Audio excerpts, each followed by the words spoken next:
Hello everyone, welcome back to my channel. My name is Sakshi. I hope कि आप सब बहुत अच्छे होंगे। और इससे जो प्रीवियस वीडियो था उसमें हमने इमाइल डर्कहाइम के बारे में डिस्कस करा था, उनका इंट्रोडक्शन देखा था, उनके मेजर वर्क्स देखे थे, सोशल फैक्ट की थ्योरी के बारे में जाना था। पर वो वीडियो काफी लंबा हो रहा था, पहले ही वो 32 मिनट्स का हो चुका था।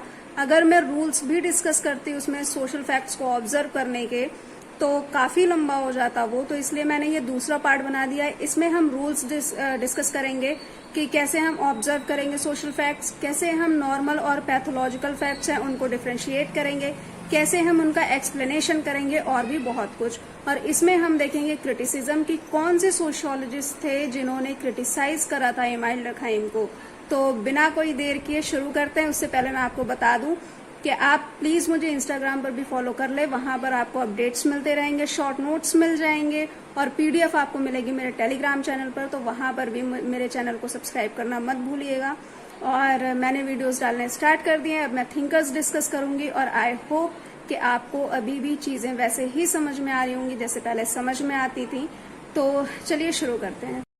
सो गाइस, सबसे पहले इमाइल डर्कहाइम ने बात करी rule for the observation of social fact. कोई भी सोशल फैक्ट है या नहीं है, एग्जिस्ट कर रहा है नहीं कर रहा है, आप ये ऑब्जर्व कैसे करेंगे। ठीक है, वो नॉर्मल है, पैथोलॉजिकल है, ये तो बात की बात है। पहले आप सोशल फैक्ट को कैसे ऑब्जर्व करेंगे, तो इसका जो सबसे पहला उन्होंने रूल बताया, सबसे पहली चीज़ जो उन्होंने बताई वो उन्होंने कहा कि consider social fact as things. ठीक है, सोशल फैक्ट को आपको एक चीज़ की तरह लेना है कि वो एक चीज़ है, because things are something external to individual. और उन्होंने कहा कि जो चीज़ है, भाई जाहिर सी बात है, आपके अंदर आपकी फीलिंग्स है, आपकी थिंकिंग है, ठीक है, ये कोई चीज़ नहीं है। चीज़ है वो आपके एक्सटर्नल है और उसको आप एम्पिरिकल मेथड्स के थ्रू ही स्टडी कर सकते हैं। ठीक है, और उसको क्या कर, मतलब आपके अंदर की फीलिंग है, आपके अंदर की थिंकिंग है, उसको क्या कर सकते हैं आप अपने हिसाब से चेंज कर सकते हैं, आप कुछ भी सोच सकते हैं। ठीक है, लेकिन जब आप उसको अपने से एक्सटर्नल कंसिडर करेंगे, एक चीज़ की तरह लेंगे, एक थिंग की तरह कंसिडर करेंगे, तो आप उसको सिर्फ एम्पिरिकल मेथड्स के थ्रू ही उसकी स्टडी कर पाएंगे। आपके विल से, आपके डिज़ायर से, आपकी मैनिफेस्टेशन से, आपकी कंसाइंस से कुछ भी उसमें चेंजेस नहीं होंगे। इसलिए आप उसको, सबसे पहला रूल है कि आप उसको कंसिडर करेंगे एज अ थिंग। सेकंड, इन्होंने कहा कि जो प्री कंसेप्शंस हैं, आप कह सकते हैं पूर्वाग्रह या पूर्व अवधारणा, आपको कोई भी बनाकर नहीं रखनी है। कोई भी सोशल फैक्ट है, रिलीजन है, मैरिज है, ठीक है, या कोई भी सोशल फैक्ट है, उसको लेकर आपको पहले से कुछ नहीं सोच के बैठना है कि ये चीज़ ऐसी हो सकती है, ये वैसी हो सकती है, नहीं। ठीक है, आपको बिल्कुल न्यूट्रल रहना है और न्यूट्रल होकर के आपको अपनी इन्वेस्टिगेशन, अपना ऑब्जर्वेशन करना है। तीसरी चीज़ उन्होंने कहा कि अब जब आप किसी चीज़ की स्टडी करने जा रहे हैं तो उसके लिए आपको सब्जेक्ट मैटर चाहिए होगा। तो इन्होंने कहा कि वो जो सब्जेक्ट मैटर होगा, ठीक है, उसका जो आप कॉन्सेप्चुलाइजेशन करेंगे वो ऐसी प्रॉपर्टीज़ का करेंगे जो कि इंडिविजुअल के विल और डिज़ायर से एक्सटर्नल हो। मतलब यहाँ पर कुल मिलाकर इन्होंने कहा है कि कोई भी चीज़ इंडिविजुअल से रिलेटेड, उसके विल से रिलेटेड, उसके डिज़ायर से रिलेटेड, उसकी कॉन्शियसनेस से रिलेटेड नहीं होना चाहिए। सारी चीज़ें क्या होंगी, एक्सटर्नल होंगी। तो जो सब्जेक्ट मैटर लेंगे आप स्टडी करने के लिए, उनकी जो प्रॉपर्टीज़ होंगी वो भी एक्सटर्नल होनी चाहिए। ऐसी प्रॉपर्टीज़ आपको लेनी है। और फिर लास्ट में देखिए, इन्होंने फिर से वही बात कर दी कि sociologist must be independent of their individual manifestations while investigating. ठीक है, आपको अपने डिज़ायर, अपने विल से, अपनी सोच से, अपनी थिंकिंग से बिल्कुल परे होके, हट करके तब इन्वेस्टिगेशन करनी है। दूसरा आता है rules to distinguish between normal and pathological social fact. ये हमने ऊपर भी डिस्कस किया था कि नॉर्मल सोशियोलॉजिकल फैक्ट्स क्या होते हैं, सोशल फैक्ट्स क्या होते हैं, पैथोलॉजिकल क्या होते हैं। तो जो क्राइटेरिया सजेस्ट किया था डर्कहाइम ने इनको स्टडी करने का, इनको ऑब्जर्व करने का, वो था स्ट्रक्चरल और स्टैटिस्टिकल, नॉट मोरल। इन्होंने कहा कि जैसे सुसाइड था, ठीक है, वो नॉर्मल है कि पैथोलॉजिकल है, ये इसके लिए इन्होंने जो क्राइटेरिया सेट किया वो स्टैटिस्टिकल था। ठीक है, कि अगर हाई रेट में कोई भी चीज़ हो रहा है, कोई भी क्राइम है, फॉर एग्जांपल इन्होंने क्राइम को इंक्लूड किया था, अगर क्राइम हो रहा है उसका रेट बहुत हाई हो जाता है, वो सोसाइटी में इरेगुलरिटी लेके आता है, वो जो सोसाइटी की मेंटेनेंस है उसको डिस्टर्ब करता है, तो वो पैथोलॉजिकल में आ जाएगा। ठीक है, यहाँ पर मॉरल जो थिंकिंग है उसकी कोई भी जगह नहीं है। जो भी चीज़ होगी वो इम्पेरिकल होगी, और मतलब यहाँ पर कुल मिलाकर इन्होंने साफ साफ कहा था कि इम्पेरिकल मेथड का यूज़ होगा, कोई भी साइकोलॉजिकल, फिजियोलॉजिकल या बायोलॉजिकल मेथड का यूज़ नहीं होगा। तो यहाँ पर इन्होंने एक क्राइटेरिया सेट कर दिया था नॉर्मल और पैथोलॉजिकल सोशल फैक्ट को समझने का, और वो क्राइटेरिया जो था वो केवल स्टैटिस्टिकल और स्ट्रक्चरल मेथड्स को इंक्लूड कर रहा था। तो इन्होंने जो पहला रूल बताया ये क्राइटेरिया सेट करने के बाद, कि इन्होंने कहा कि जो नॉर्मल सोशल फैक्ट हैं, अगर आप उनकी बात करें in relation to a given social type, एक सोशल टाइप आपको दिया होगा viewed at a given phase of its development, ठीक है, उसका एक पर्टिकुलर फेज बताया जाएगा आपको, when it occurs in the average society of that species considered at the corresponding phase of its evolution are then considered as normal social facts. Social facts की बात करी गई है, नॉर्मल सोशल फैक्ट्स की बात करी गई है, और कहा है इन्होंने कि जो सोशल फैक्ट है उसकी जो अकरेंस है वो सारी सोसाइटीज़ में होनी चाहिए, ठीक है, उसकी जहाँ पर आप स्टडी कर रहे हैं, जिस एक पर्टिकुलर गिवन सोसाइटी में आप स्टडी कर रहे हैं, वहाँ पर वो सोशल फैक्ट फंक्शन में होना चाहिए, उसकी अकरेंस वहाँ पर होनी चाहिए, और वो वहाँ सोसाइटी में जो उसकी मेंटेनेंस है, जो उसकी रेगुलरिटी है, उसको और ज़्यादा हेल्प करे, बूस्ट अप करे, ठीक है, उसको और मेंटेन करने में हेल्प कर रहा हो, तब तो वो नॉर्मल फैक्ट कहलाएगा, ठीक है, नॉर्मल सोशल फैक्ट कहलाएगा। और मैं इसको अगर क्लियर करूँ तो normal social fact is understood in the context of society in which it exist, ठीक है, इन विच करता है कि यूटिलिटी मेंटेन करके रखता है, ठीक है, उसकी हेल्प करता है और ज़्यादा ग्रो करने में, उसकी मेंटेनेंस को बरकरार रखने में, उसकी रेगुलरिटी को मेंटेन रखने में, तब तो ये सोशल फैक्ट कहलाएगा। पैथोलॉजिकल, इन्होंने कहा कि जो पैथोलॉजिकल सोशल फैक्ट है ये क्या है कि ये सोसाइटी में आपको कहाँ दिखेगा, बहुत छोटे ग्रुप में दिखेगा, बहुत स्मॉल ग्रुप में दिखेगा, बहुत मतलब माइनॉरिटी जो सोशल ग्रुप होगा उसमें आपको देखने को मिलेगा। और दूसरा ये आपको हमेशा नहीं देखने को मिलेगा। जो नॉर्मल सोशल फैक्ट है वो आपको सोसाइटी में हमेशा और हर तरह की सोसाइटी में मिलेगा। लेकिन पैथोलॉजिकल जो सोशल फैक्ट है, पहला चीज़ कि वो क्या कर रहा होगा कि जो सोसाइटी की रेगुलरिटी है, मेंटेनेंस है, उसको डिस्टर्ब कर रहा होगा। दूसरा वो बहुत छोटे ग्रुप में आपको देखने को मिलेगा, ठीक है। तीसरा वो जनरल नहीं होगा, और चौथा वो आपको हमेशा नहीं मिलेगा, ठीक है। आप उसको स्पॉन्टेनियस भी बोल सकते हैं कि वो थोड़े टाइम के लिए आपको मिलेगा फिर गायब हो जाएगा, ठीक है। दूसरा इन्होंने यहाँ पर जो रूल की बात करी गई है वो है one can verify the results of preceding method by showing that the generality of the phenomena is bound up with the general conditions of collective life of the social type considered. तो यहाँ पर क्या कहा गया कि घटना की जो व्यापकता है, ठीक है, सामाजिक प्रकार के सामूहिक जीवन की सामान्य स्थितियों से जुड़ी हुई है। पर आपको ये एक्सप्लेन करने की कोशिश करी जा रही है कि जो क्राइम है वो हर तरह की सोसाइटी में प्रेजेंट है, और उसको इन्होंने क्या कह दिया कि उसको आप पैथोलॉजिकल मत बोलो, उसको आप इमोरल बोलो, पर पैथोलॉजिकल मत बोलो, क्योंकि इन्होंने कहा कि जो क्राइम है उसकी वजह से सोसाइटी में चेंजेस आ रहे हैं, ठीक है। क्राइम आ रहा है, क्राइम की वजह से, क्राइम कुछ चीज़ें हैं जिनके ऑफेंड में आ रहा है, मतलब कुछ चीज़ें पहले से एग्जिस्ट कर रही हैं, उसी के अगेंस्ट में क्राइम हो रहा है, ठीक है, और उसकी वजह से सोसाइटी में चेंजेस हो रहे हैं। तो आप इसको पैथोलॉजिकल मत बोलिए, इमोरल बोलिए। दूसरा, इन्होंने जो क्राइम है उसको पैथोलॉजिकल तब बोला है जब उसका रेट बहुत हाई हो जाता है, वो सोसाइटी की मेंटेनेंस को डिस्टर्ब करने लगता है, ठीक है। इन्होंने वही बात बार बार कही है कि अपराध सामान्य है, ऐसा कोई समाज नहीं है जो अपराध की समस्या से ना जूझता हो, ठीक है। और अपराध को इन्होंने क्या कहा है कि समाज का एक अभिन्न अंग है।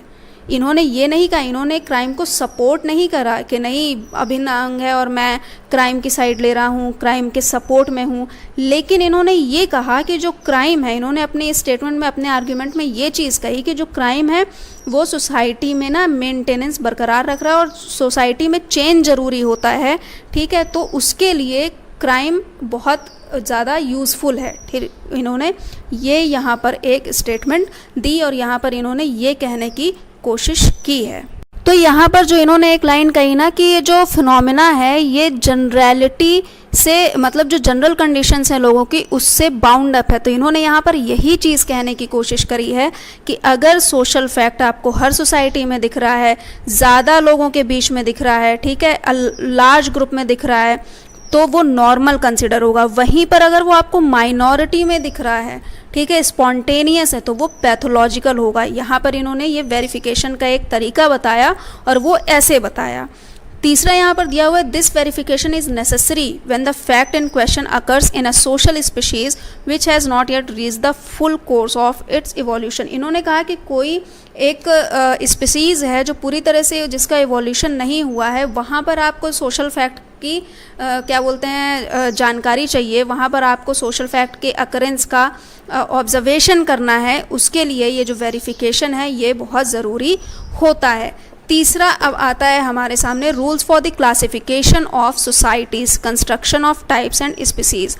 तो यहाँ पर क्या बात हुई कि जो डर्कहाइम है, यहाँ पर एक पहले से बहुत आर्ग्यूमेंट चल रहा था हिस्टोरियंस के बीच में और फिलोसोफर्स के बीच में, क्योंकि हिस्टोरियंस कह रहे थे कि जो सोसाइटी है ये यूनिक है और इनकम्पेरेबल है, ठीक है, और जो फिलोसोफर्स थे वो कह रहे थे कि सोसाइटी केवल एक ही स्पीशीज़ को बिलोंग करती है, वो है ह्यूमन स्पीशीज़, ठीक है।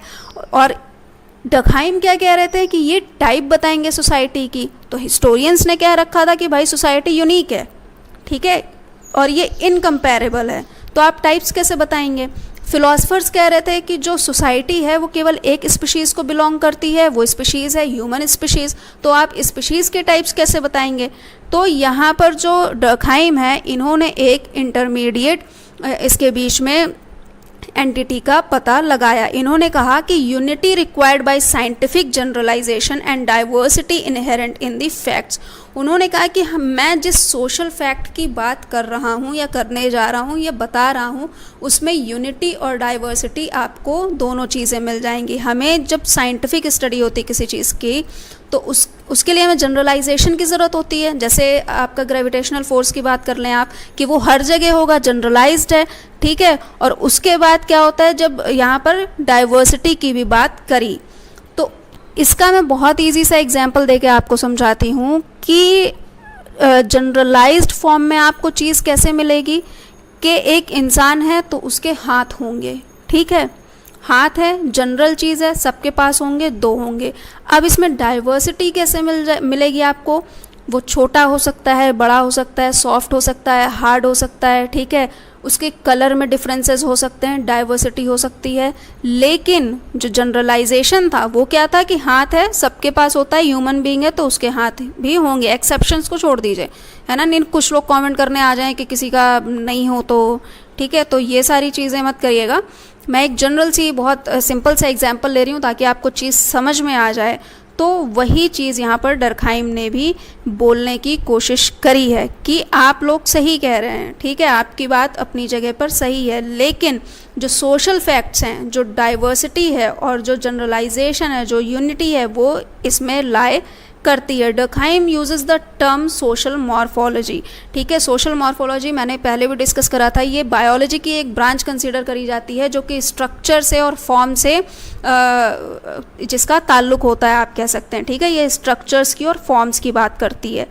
तो अब जैसे यहाँ पर एक एग्जाम्पल और यहाँ पर मैंशनड है बैचलर्स और मैरिड पर्सनस का, ठीक है, बात इंसानों की ही हो रही है, और यहाँ पर बात क्या आ गई, बैचलर्स और मैरिड पर्सन, हो गया ना डिफ्रेंसिएशन, हो गया ना यहाँ पे वेरिएशन, डाइवर्सिटी दिख गई, ठीक है, लोग ही हैं, इंसान ही हैं, पर उनको कैसे टाइप्स में डिवाइड कर दिया गया कि मैरिड हो गए, अनमैरिड हो गए, और आप कह सकते हैं कि डाइवोर्स्ड हो गए, ठीक है, जो जिनकी विडोवर हो गए। तो ऐसे क्या हुआ, टाइप हमने डिवाइड कर दिया। तो यहाँ पर डर्कहाइम ने भी वही चीज़ समझाने की कोशिश करी है। We must study each particular society completely and then compare these to see the similarities and differences, accordingly we can classify them. मैं एक और एग्जांपल आपको समझाती हूँ। जैसे एक सोशल फैक्ट हो गया मैरिज, रिलीजन, ठीक है, तो जनरलाइज्ड फॉर्म में ये पाया जाता है, ऐसा नहीं है कि यहाँ रिलीजन है कहीं और नहीं है, ठीक है, यहाँ पर शादियाँ होती हैं कहीं और नहीं होती, उनके तरीके अलग अलग होते हैं, ठीक है, उनके तरीकों में डाइवर्सिटी आपको देखने को मिल जाएगी। तो यहाँ पर वही चीज़ कहा है डकहाइम ने कि आपको पर्टिकुलरली हर सोसाइटी की स्टडी करनी चाहिए और उसके बाद उन्हें कंपेयर करना चाहिए और उनमें सिमिलैरिटीज़ और डिफरेंसेस देखने चाहिए। Durkheim wants society to be classified according to their degree of complexity, ठीक है। यहाँ पर इन्होंने क्या कहा कि हम सिंपल सोसाइटी लेंगे, ठीक है, हम बहुत बेसिक चीज़ लेकर के चलेंगे। हमने एक बेसिक चीज़ ले ली और वो बेसिक चीज़ है सिंपल सोसाइटी। इसी में सारी जो कॉम्प्लेक्स सोसाइटीज़ हैं वो आ जाएंगी। मैंने कहा ना कि हमने एक बेसिक चीज़ ले ली, वो बेसिक चीज़ क्या हो गई कि हर इंसान के पास हाथ होंगे, इंसान है तो उसके पास हाथ होंगे, पैर होंगे, आँखें होंगी, है ना, मतलब पूरा एक स्ट्रक्चर होगा उसका। लेकिन यहाँ पर अब डाइवर्सिटी, कॉम्प्लेक्सिटी आपको देखने को मिल जाएगी। तो डकहाइम टोटल मतलब इस डिस्कशन में एक ही बात कहने की कोशिश कर रहे थे कि जो कॉम्प्लेक्सिटी है वो इसी बेसिक सेगमेंट में, एक सिंपल सेगमेंट में लाए करती है। तो आप एक सिंपल सोसाइटी मतलब जो बेस लेवल पर स्टडी कर लीजिए, उसको कंपेयर कर लीजिए और उसके बाद सिमिलैरिटीज़ और डिफरेंसेस आप निकाल सकते हैं उससे और उसमें से आप पता लगा सकते हैं नॉर्मल और पैथोलॉजिकल फैक्ट्स का, ठीक है। तो आई होप कि आपको ये चीज़ समझ में आ गई होगी। नहीं समझ में आई है तो प्लीज़ आप जा कर के कॉमेंट ज़रूर करिएगा, मैं फिर से समझाने की कोशिश करूँगी। चौथा आता है rules for the explanation of social facts. अब आप सोशल फैक्ट्स को एक्सप्लेन कैसे करेंगे, तो इसके डकहाइम ने 2 अप्रोचेस बताए, पहला कैजुअल, दूसरा फंक्शनल, ठीक है। तो अब कैजुअल अप्रोच में क्या हम फोकस करेंगे, वाई, ठीक है, why the social phenomena is existing. जो सोशल फिनोमेना है वो क्यों एग्जिस्ट कर रहा है, क्या रीज़न है जो उस सोशल फिनोमेना को एग्जिस्टेंस में ला रहा है, अकरेंस में ला रहा है। शादियां हो रही हैं तो कोई रीज़न, अगर आप एक सोशल फैक्ट कंसीडर कर लेते हैं सुसाइड, ठीक है, तो वो क्यों हो रहा है, क्या ऐसे रीजंस हैं जो उसको प्रमोट कर रहे हैं, जो उसको एग्जिस्टेंस में ला रहे हैं। तो कैजुअल फिनोमेना में हम इस चीज़ पर फोकस करेंगे, सोशल फैक्ट्स क्यों एग्जिस्ट कर रहे हैं उस पर। फंक्शनल अप्रोच में उन्होंने क्या बात कही कि हम रिलेशनशिप देखेंगे फैक्ट्स के बीच में और जो जनरल नीड्स हैं सोशल ऑर्गेनिज्म की उसके बीच में, ठीक है। फंक्शनल है, फंक्शनल नाम से ही आपको समझ में आ रहा होगा कि फंक्शन की बात हो रही है यहाँ पर। तो जो सोशल फैक्ट है और वो क्या फंक्शन कर रहा है इस और क्या जनरल नीड्स है, मतलब क्या चाहती है सोसाइटी और वो क्या फंक्शन कर रहा है, जो सोशल फैक्ट है, इनके बीच में वो रिलेशनशिप को देखेगा। Durkheim's next concern is to determine the method by which they may be developed, ठीक है। अब हम यहाँ पर किन चीज़ पर फोकस करेंगे कि कौन से ऐसे मेथड्स हैं जिनसे वो डेवलप होते हैं, ये फिनोमेना जो हैं वो डेवलप होते हैं। कैजुअल अप्रोच देखें, कैजुअल एक्सप्लेनेशन देखें, explaining social facts in terms of individual characteristics or in terms of psychology would make the explanation false। तो यहाँ पर जब मेथड की बात करी गई एक्सप्लेनेशन के, तो इन्होंने फिर से साफ साफ वही चीज़ कह दी कि अगर आप इनको इंडिविजुअल के कैरेक्टरिस्टिक्स के टर्म्स पे देखते हैं, एक्सप्लेन करते हैं, ठीक है, आप साइकोलॉजी या फिजियोलॉजी इन सारे टर्म्स में सोशल फिनोमेना को एक्सप्लेन करने की कोशिश करेंगे, तो ये पूरी तरह से एक्सप्लेनेशन को गलत कर देंगे, आपकी एक्सप्लेनेशन गलत हो जाएगी। तो आपको you have to stick to the social explanation, ठीक है, social method, sociological perspective, sociological point of view, empirical method, ठीक है, आपको किसी भी साइकोलॉजिकल, फिजियोलॉजिकल या बायोलॉजिकल मेथड की तरफ नहीं जाना है। फिर फंक्शनल एक्सप्लेनेशन यहाँ पर वैसे ही दिया हुआ है, the function of a social fact ought always to be sought in its relation to some social end, ठीक है। पांचवा आता है rules for the demonstration of sociological proof.